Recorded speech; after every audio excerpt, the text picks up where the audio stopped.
Okay, this is week 2, part 1, post lecture recording. Now, what we looked at last on Tuesday was we did a recap of week 1 in the modeling of the relationship between y and x. What is the key thing that we're looking at? We're looking at the conditional expectation function given by expected value of y given x equals to beta naught plus beta 1 x. Now we can also write it in this form. Y is equals to beta naught plus beta 1 x plus mu, and these are called population regression function. And we know that mu is equals to, mu follows a normal distribution with the expected value of mu equals to 0 and the variance of mu equals to sigma squared. So expected value of mu given x is equals to 0, variance of mu is equals to sigma squared, so constant. Now, when we take a random sample of n observation, we have y and x following, these are observations, and we take a particular sample, and if that sample has y1, x1, y2, x2, right up to yn, xn, we want to use the least square method to actually estimate beta naught hat and beta 1 hat that minimizes the sum square of the residuals. So in week 1, we said that we want to minimize SSR, which is sum square residuals, all right? Where the residuals are actually rewriting, where we write mu is equal to yi minus beta naught minus beta 1x. So this is what we have for mu I. Now, so what we had here is when you have your mu squared against a variable here, you find that this error is going to be minimized, and where it turns, we find that this dy or d mu squared on dx squared will be 0 for your turning points. So we have two unknowns, beta naught 1 hat and beta 1 hat. These are the two unknowns, and we want to estimate two unknowns. To estimate two unknowns, we need two equations.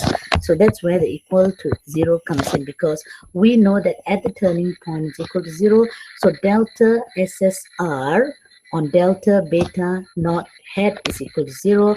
We also know that delta SSR on delta beta 1 hat is also equal to 0. So delta SSR on delta beta 1 hat is also equal to 0. So that's how we get these two equations, and we saw that in the previous week's lecture. But how do you go about getting the beta 1 hat and beta naught hat? You want to estimate this. Now, we saw in the last lecture that it was the covariance of xy over the variance of x, and it had a specification, the way it was written out, where covariance is actually x minus x bar, y minus y bar over the variance, which is x minus x bar, the whole thing squared. You're taking the summation from I1 to n, so we have I1 to n here.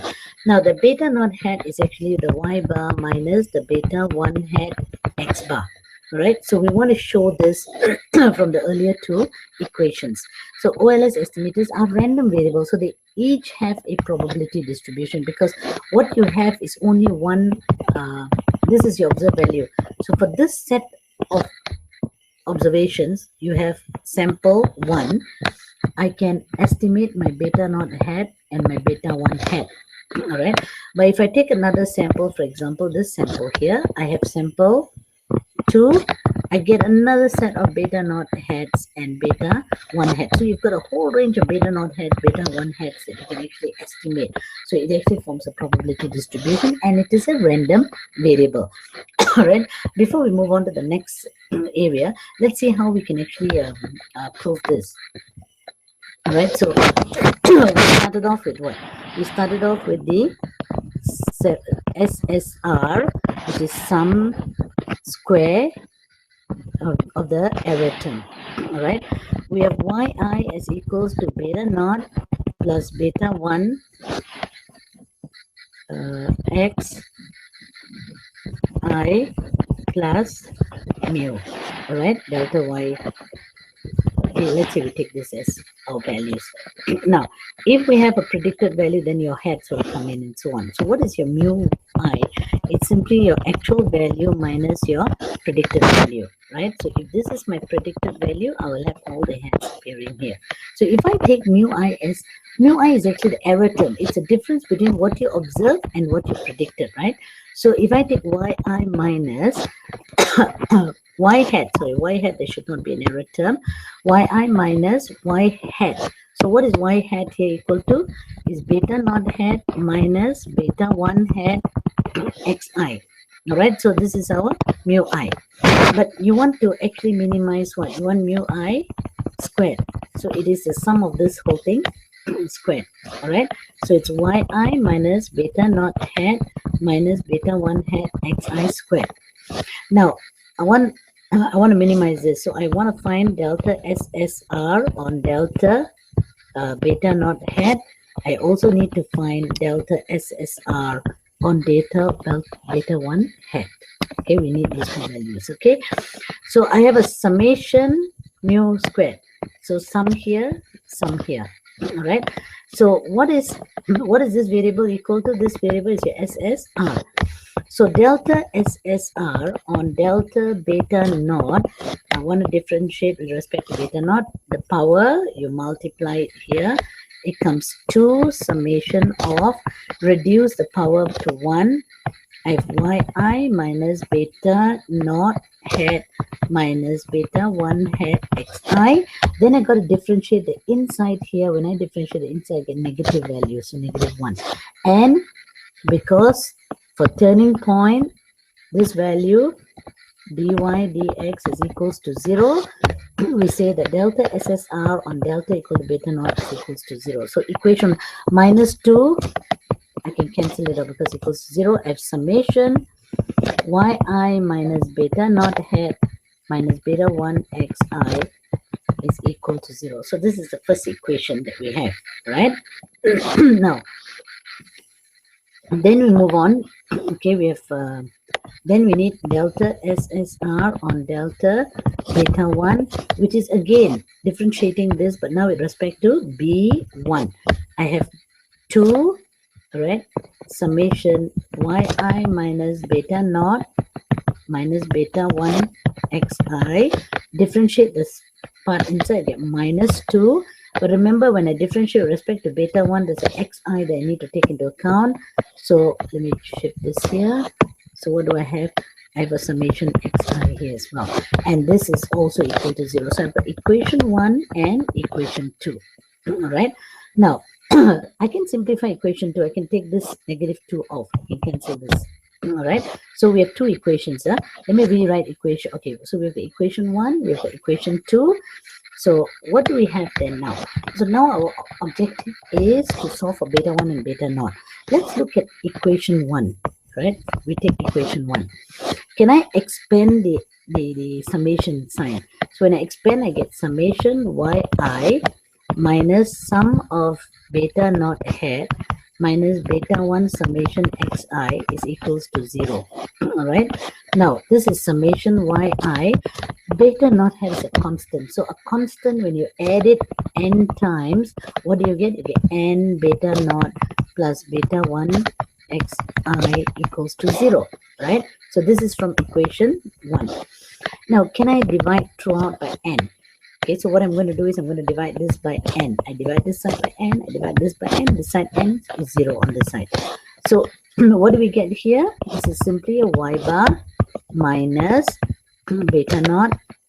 Sorry, this is minus, what do we get here? Beta 1 x bar, and this is equals to 0.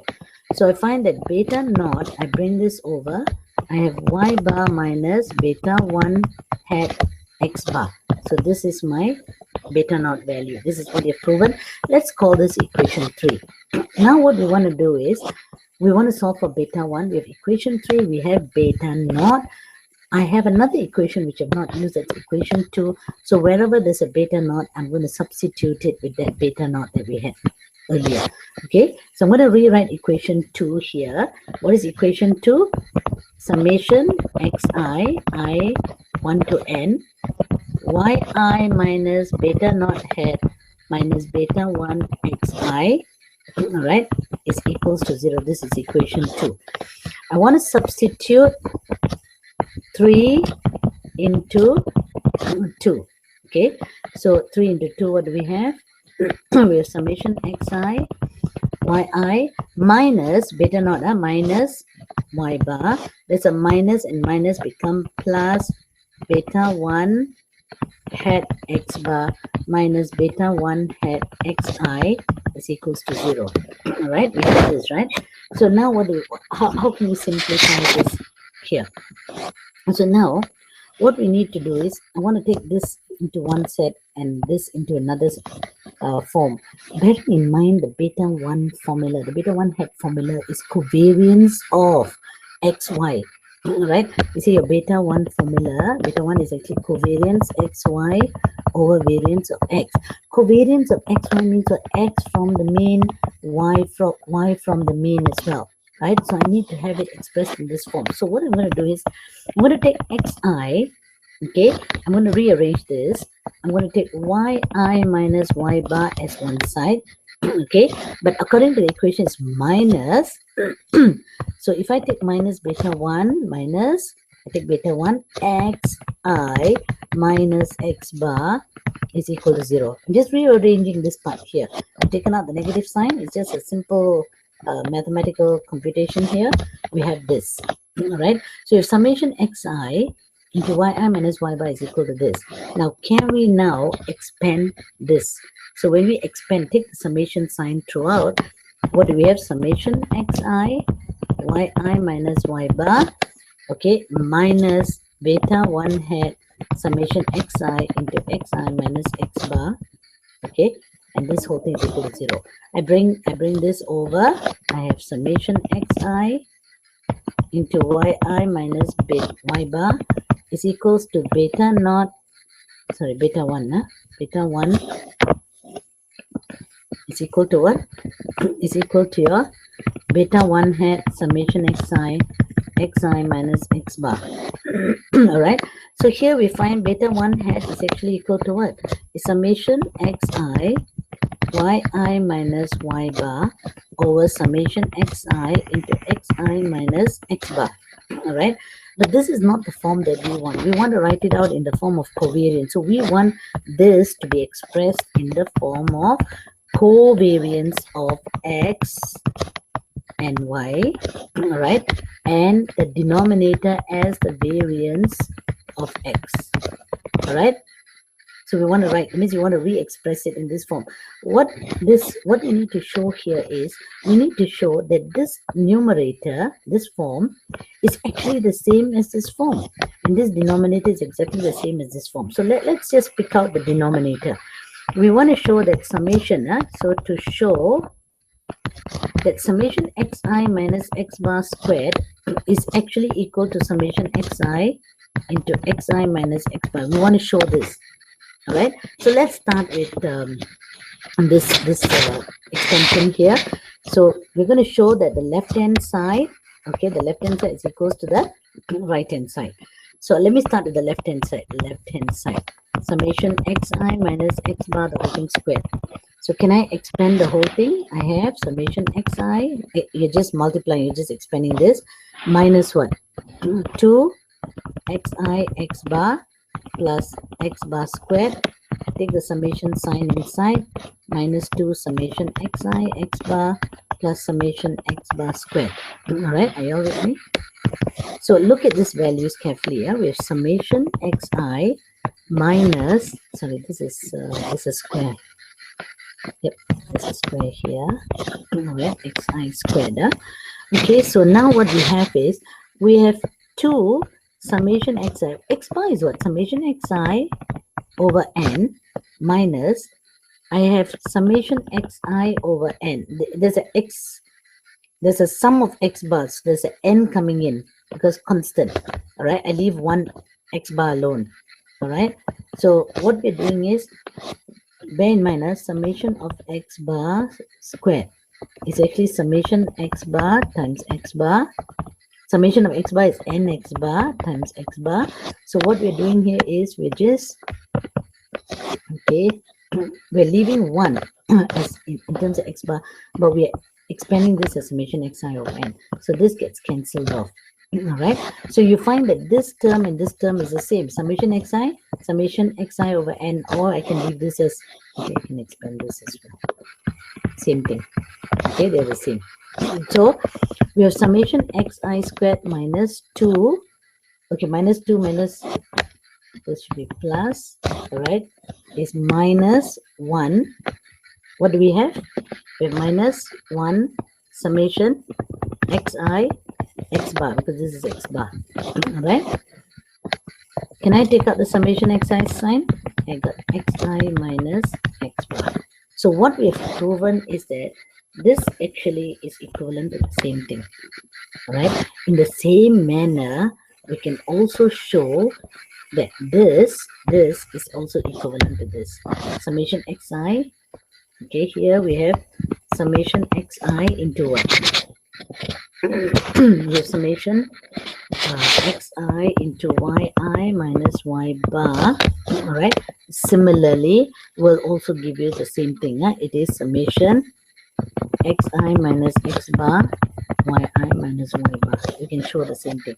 Expand this and prove it. Okay, you can use this notation to expand and show that it's equal to the left hand side. All right. So what we have done here is to show that using the method of least square, all right, the least square method, we want to minimize the sum square of the residuals. Sum square of the residuals. To minimize the sum square residual, all right, we know that for the turning point, this is where the point is minimized. We say dy dx at that turning point is equals to 0. All right. So we know that mu I is actually yi minus yi hat, the deviation between the observed and the predicted value. All right. So basically that's what we have here. So, and that's what we're looking at using calculus. We actually resolve that. Okay. So this is actually week 1's proof. So in week 2, we look at lecture outline. All these you need to run through the appendix and so on. All right, I just hope that you've gone through Moodle. So what are we looking at here? We're looking at simple linear regression in the matrix form. Okay, so remember, we're representing it in the matrix notation. So we had n observations, right? N observations. So when you have n observations, you have y and x. Let's say I say price of the house, and x is the area or the size of the unit. So we have y1, y2, right up to yn observation, x1 right up to xn observation. So if I step all this, I have it in the form of a matrix. So this matrix, how many rows are there? There are n rows, row 1, row 2, right up to row n. So it's an n by 1 matrix. All right. Why is it an n by 1 matrix? Because there are n rows and 1 column. All right. So same thing, x, you have x rows and 1 column. So you can stack it up. So we define an n by 1 vector y dependent variable vector and mu as the error variable, and this is how you stack it. Okay, so x is an n by 2 matrix. Why is it n by 2? Because we've got a beta naught. You see, when I look at the equation for y equals to beta naught plus beta 1 x, all right, plus mu. So this beta naught, the coefficient is 1. So we take a coefficient of 1 for the, there's no x. There's no x, or it's x to the power of 0, so it's 1. So we take the coefficient of 1 here. So for the x variable, we have a n by 2 matrix. All right. Beta is a 2 by 1 matrix. Okay. So if I want to write it out more compactly, we have y equals to x beta plus mu. Okay. And we have y equals x beta plus mu. You have to make sure all the dimensions are the same. Okay, so y is an n by 1 matrix. Remember, y 1 right up to yn, n row, column 1. Okay, mu is also a n by 1 matrix. All right, n rows and 1 column. Beta depends on how many variables you have. But I have got my beta naught, beta 1 right up to beta k. If I have k explanatory variables, that means I have x1, x2 right up to xk. All right. So if I've got k exploratory variables, I have beta 1 to beta k, that's k rows plus a 1 here. So I have k plus 1 rows multiplied by 1 column. All right. What is x? Remember, the first one is your beta naught, and the coefficients are all 1. I have n rows, all right, and from here to here I have k columns, but there's a 1 here, so it's a k plus 1 column. So this is n rows multiplied by k plus 1 column. So now if I look at if I look at this here, you see the internal I can multiply because of the k plus 1 is the same. So x beta is actually a n by 1 matrix. The mu is an n by 1 matrix, the y is an n by 1 matrix, therefore you can actually add the matrices. Right? So for matrix multiplication, you have to be careful. How do you multiply matrices? Right? For example, if I have A is 2, 1, 0, 1, all right, this is a 2 by 2 because 2 rows, 2 columns. And if let's say I take B as a 1, 0, that's 2, 1, 2 rows and 1 column. Can I find AB? So AB, A is a 2 by 2, B is a 2 by 1. So the final answer will be a 2 by 1. 2 by 1 means what? You have 2 rows. So row 1, column 1, you have 2 rows, row 2, column 1, only 1 column. All right. So that means what is A11? This A11 means take the first row, multiply with first row matrix, first matrix, multiplied with the column of the second matrix. All right. So what we have here is, let me write this down. So we have, so we've got 2101 multiplied by 10. All right, this is A times B, right? So I multiply, what do I get here? 2 times 1 plus 1 times 0. Okay, an element there. The next one is 0 times 1 plus 1 times 0. 0 times 1 plus 1 times 0. So the answer we get for this is, this gives me 2, okay, and this is equal to 0. It's a final matrix. So you can multiply matrices only if the internal, this value and this value are the same. All right.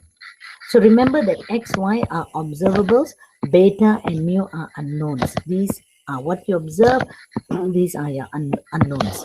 All right. So what we're doing here is to actually get your beta naught and beta 1 values. Why do we need this? Because in the real world, our objective is we want to determine what is the added value of education to wages, for example, or going back to your example in lecture 1, where we looked at the cause, we looked at the link between the cigarette smoking of mothers during pregnancy and birth weight. So what do you want to look at there? We wanted to find out the link, the causal link between cigarette smoking of mothers during pregnancy and birth weight. Why do you want to do that? Because if there was a link, we actually want to design an effective prenatal education campaign. All right. So we want to also establish, for example, the return. In fact, this can also be the return on education. So you want to find out what is the relationship. Number 2 is what is this beta 1? That means when education goes up by 1 year, how much will salary increase? So it increases by your beta 1. So the reason why we're looking at regression is to be able to answer some objectives or goals in the real world itself. So in all cases, we want to get good estimates for beta using this model. All right. And we use the OLS solution. So OLS finds you see what, when you have a 2-dimension, it is easy to explain. I mean, we use the points here, we've got the straight line, then we said for every x value that you use, we have a predicted value and we have an observed value here, and that deviation mu I had is what you want to minimize. In a 2-dimension, we can see that. But now if we have a vector in column space of x, so how do we visualize this? Okay, so basically what we're saying, if it's 3-dimension, we have, let's say in this example, this is the price of houses and this is the number of bedrooms. So I want to find out, based on the number of bedrooms, what is the price of the house going to be. So I can put it in the matrix form. So what we observe here is your price y all right, is 10, 4, and 6. The number of bedrooms is X, we get 4, 1, 1, all right? So we have 4, 1, 1 as an X and 10, 4, 6 as Y.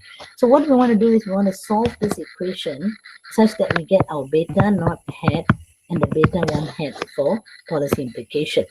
All right. So, but now because we have got so many x's, we have so many x's here, x1, x2, right up to xk. All right. We have we need to use vectors and vector space. I'm going to just touch on this. We have n-dimensional vector.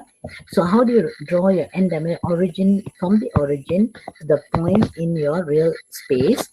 So if I have v4, 3, x is 4, y is 3, I've got a vector v4, 3, and this is my vector v4, 3 starting from the origin. All right. Now the length of the vector is simply the square root. Now if I take a very simple example, if I take a Pythagoras theorem here, I have C, A, and B. What is this length C equal to? So we have C squared equals to A squared plus B squared. So C is actually the square root of A squared plus B squared. So basically that's what we have. We want to find out the length of this vector, and it is actually the square root of the sum square of its coordinates. All right. But in vector space, we cannot multiply A and A squared. All right, I'll let you know why, because of the dimensions. Okay. Now, U and V same dimension. What do you mean by U prime V is equals to 0? U is in this direction, V is in this direction. We have a right angle here. All right. So when we multiply these two, let's say this is U and this is V. This is a 2 by 1 matrix. This is also a 2 by 1 matrix. Can I multiply the two? I find these two values are not the same, right? So we can't multiply. So what we need to do is we need to take the transpose. All right. Now we multiply. What do we get? This is a 1 by 2. This is a 2 by 1. Your answer is 1 by 1. This is only one element. So 3 times negative 1, we have minus 3. 2 times 1.5, we also have 3. So minus 3 plus 3, we get a 0 value. Right, 0 vector. What this tells us is when you have mu prime v as equal to 0, it simply means that they are perpendicular to each other or orthogonal to each other. All right, so there's a right angle. This is u and this is v. It's orthogonal to each other. U prime v equals to 0 means perpendicular. When the two vectors are perpendicular to each other, the product must be equal to 0. Now, if I multiply a vector with a constant c, so what is this vector cv? It's a line that passes through v itself. We call this the space spanned by v. So I have a vector v here, 1, 1. Right?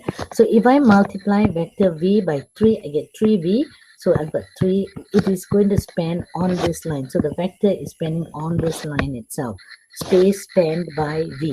All right, this is v. 3v minus 2v is on v itself. All right. Now,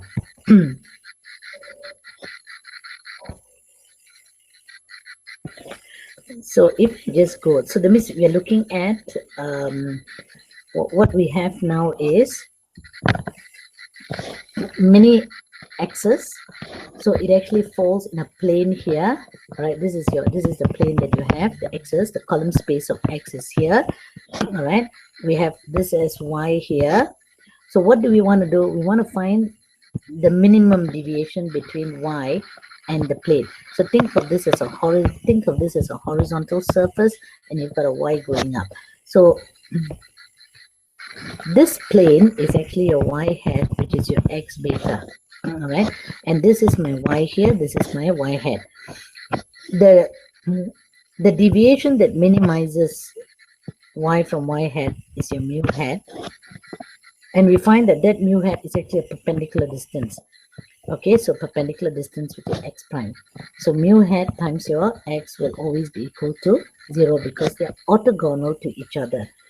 Hence, the shortest mu hat is the one that is perpendicular to the column x. So x prime mu hat is always going to be equal to 0 because they're perpendicular to each other. All right. Now we know that y is equals to x beta hat plus mu. Okay, so I want to make mu the subject. So what is mu equal to? Y minus x beta hat.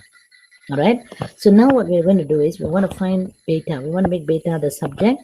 So we have x prime mu hat equals to 0. I want to substitute mu hat with this equation over here. So we have x prime mu hat equals to 0, x prime, but mu hat is y minus x beta hat equals to 0. We have this, right? So what do we want to do? We expand it. So if x prime y minus x prime x beta hat equals to 0, can I bring this over? I have x prime y equals to x prime x beta, right?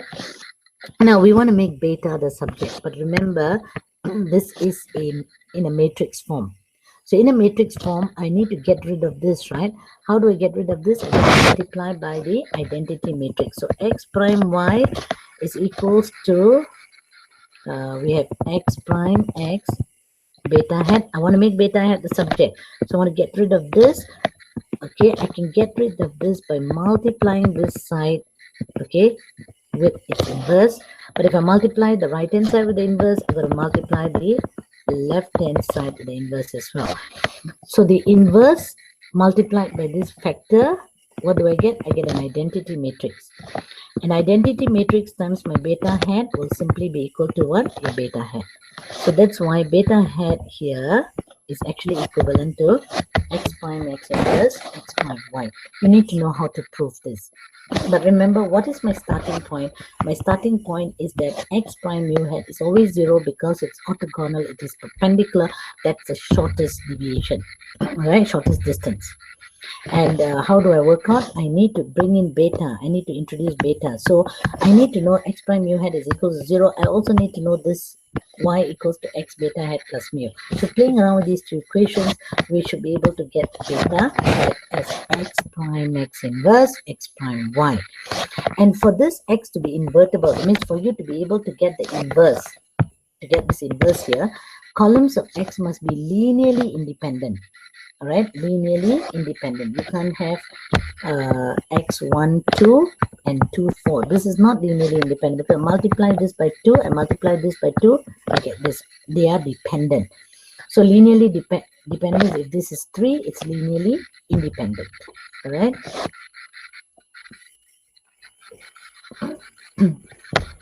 So the vector of OLS predicted values is the orthogonal projection of y in the column space of x. So remember, y hat, sorry, this is y, okay, then you had a y hat down here, and this deviation is your mu hat, right? So we have actually a right angle triangle here. So if I look at it, if I don't treat it as a vector, what do I have here? I have a right angle triangle. I have a y. That means I'm saying y squared is actually equal to y hat squared plus mu hat squared, right? But we know in vector you cannot multiply y with y because this is an n by 1 matrix. This is an n by 1 matrix. The values are different. You can't multiply. So what you can multiply is you can take the transpose. So what is the transpose? 1 by n, n by 1. The answer y transpose y is a 1 by 1 matrix. All right, that means you're saying y prime y is your y squared. Okay, y hat prime y is your y hat squared. All right, so if we go back to this equation, this is where we had in the previous slide. Y hat is x beta hat, but we know what is beta. Beta hat is what we just predicted. All right, what we estimated.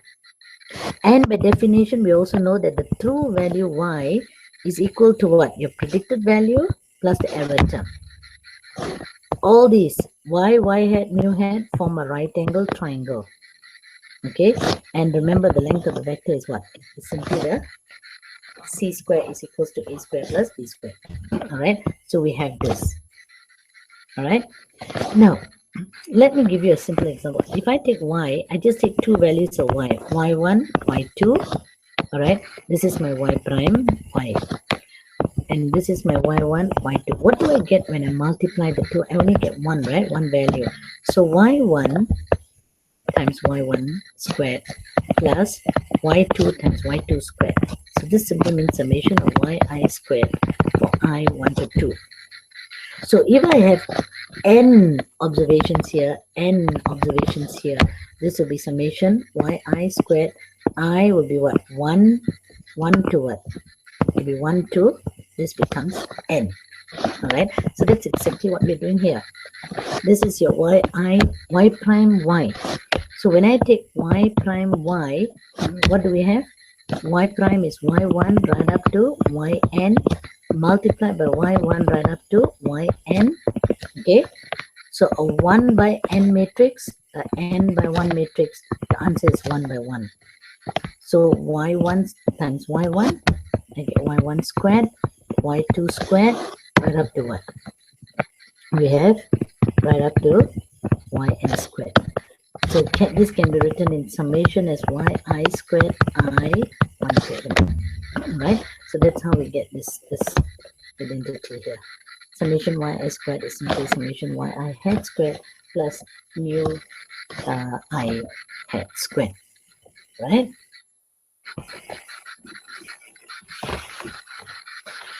Now let's move on to the next part here, where what we need to do, the reason why we're doing this is we want to be able to get what the sum square total variation is equal to. We are saying that SST, the sum square total variation, can actually be decomposed into two parts: the explained variation and the unexplained variation. The unexplained variation here is actually your error term you had. That means your yi minus your yi hat cannot be explained. This is what you observed, this is what you predicted, there was a difference. And this is your explained variation. Alright, what is your total variation? The total variation is actually your yi, alright, minus your y bar. That's the total variation. Okay, yi is what you observe from the mean. So what we're saying is, okay, I have some observed values. Let's assume it's a two-dimensional thing. Okay, I have y. Okay, this is the line. So this line is y hat, which is your beta naught 1 hat plus beta 1, beta naught plus beta 1 hat x. Alright, now for every observed value, this is my observed value, this is the predicted value. This deviation has not been explained by the graph. You see, I also have observation of y, right? I can also find the mean, isn't it? So let's assume this is the mean, y bar. All right. This model from the y bar, this part here, is the explained variation. That means the model explains this part of the variation from what you observed to what you predicted. Okay. This is the total variation. So the total variation is SST is actually equal to the explained part here plus the unexplained part. All right. Let me just show you that again. Okay, clearly. You have a set of x values, y values. So I plot it out. All right. Then I have a straight line, and I say this is the line that fits the data the best. This is my head. For any value, let's say I take a value here, I call this x5. Okay, and let's say I got something here. From this line, I can predict this line. You already know your beta naught and your beta 1 estimates. So if I put x5 inside here, I can get my y5. So I get this as my predicted value. But I observe this. So there was a deviation between the y I had, all right, from the actual value. There was a deviation. Now this deviation, which is called an error, and this is what we call as the unexplained part. Okay, this is called the unexplained variation. That means the model doesn't explain this variation. All right. Now, this is your y values. I can actually find a mean for this y, and let's assume this mean is somewhere here. All right. This is your y bar. The deviation between all this is for x. This deviation between what you predicted and your y bar, the model explains it. This is the explained variation. This is the unexplained variation. together SST is the explained plus the unexplained variation is your total variation, right? So that's what we're looking at here. So your SST is simply SSE plus SSR. Where did I get that from? I got it from the diagram. So SST total variation is yi minus y bar. Okay, the total, which is actually the predicted from the mean, the predicted from the observed values. All right. Now, how do I move from here to here? Okay, I need to prove that yi minus y bar, the whole thing squared, is actually equal to the right hand side values. All right. Now, I'd like you to take this as an exercise and discuss it during the tutorial. Expand this and try to prove that they're equal. All right. So R square is actually the explained proportion. So because it's called the explained proportion, it is actually SSE over SST. Okay, and of course you can simplify it in this way, because what is SSE? SSE is what? SST minus SSR over SST. So I can take it as 1 minus SSR over SST. All right. So in summary, what we've looked at is we have a sample of n observations. What OLS does is to find the orthogonal projection of the dependent variable in the column space, and we found that that orthogonal projection is identified by x prime mu hat equals to 0, and we also found how to get the beta hat from the estimates. What is SST in terms of the explained and unexplained proportion, right? So we'll stop here. I'll give you part 2 of week 2 in the next sequence.